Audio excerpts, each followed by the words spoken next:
ঝাল যদি অন্য জনদেরও লেগেছিল ছোটোবেলা থেকেই বা শত শত বছর ধরে কিন্তু বাঙালিরা কিন্তু বাঙালিদের প্রিয় খাবার, কিন্তু সেই ঝালমুড়ি কিন্তু এখন শিরোনামে। কারণ আমাদের দেশের প্রধানমন্ত্রী ঝালমুড়ি খাওয়ার পরে এখন সেই ঝালমুড়ির আলাদাই স্বাদ। তখন আমরা ঝালমুড়ি বানাবো একটা। আমি এসেছি বাগবাজারে দাদার কাছে। দাদা, কত করে ঝালমুড়ি বিক্রি হয়? जैसे आप दीजिएगा क्वालिटी के हिसाब से 15, 20, 10। তো 20 रुपये का বানাইয়ে। হ্যাঁ, তো 20 টাকার ঝালমুড়ি টেস্ট করা যাক, দেখি বানাচ্ছে উনি। তো মুড়ি যেরকম ঝালমুড়ি প্রধান উপাদান মুড়ি তো লাগবেই, তার মধ্যে আছে একটু বাদাম, আর তারপরে যাবে হচ্ছে ঝুড়ি ভাজা, ছোলা সেদ্ধ, ওটা সেদ্ধ ছোলা, আর চানাচুর। চানাচুর ছাড়া তো ঝালমুড়ি হবেই না। আচ্ছা, 2 রকমের চানাচুর, একটা একটু মশলা, একটা সাদা। এটা কি গেল? গাঠিয়া গেল।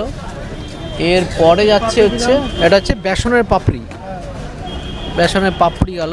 আচ্ছা আচ্ছা, পেঁয়াজটা হচ্ছে অপশনাল, কেউ চাইলে পেঁয়াজ খায়, কেউ চাইলে খায় না।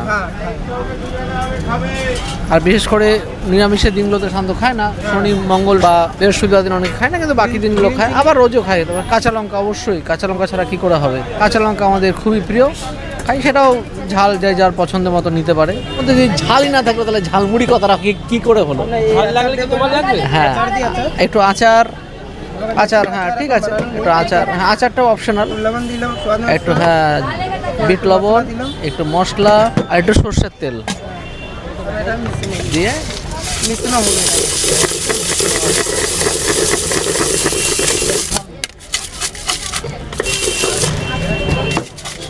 হ্যালো। তো নিয়ে এলাম সে আমাদের প্রিয় ঝালমুড়ি। যদিও সব জায়গাতে পাওয়া যায়, আমি ব্যারাকপুরে থাকি, ব্যারাকপুরেও কানাচে পাওয়া যায়। যদি আজকে আমরা বাগবাজারে এসেছিলাম, বাগবাজার বাটার সামনে, সেখানেও পাওয়া যাচ্ছে। তো সেখান থেকে নিলাম আমাদের সবার প্রিয় ঝালমুড়ি, যেটা প্রধানমন্ত্রীর খুবই ভালো লেগেছিল। ঝাল যদি অন্য জনদেরও লেগেছিল, কিন্তু প্রধানমন্ত্রীর ঝাল অত লাগেনি। সুপার ট্রেন্ডিং জিনিস সবসময় ভালো লাগে। ট্রেন্ডিং জিনিস কেন? এমনি ঝালমুড়ি খাও না? খাই, বাট আজকাল খুব ভালো লাগে।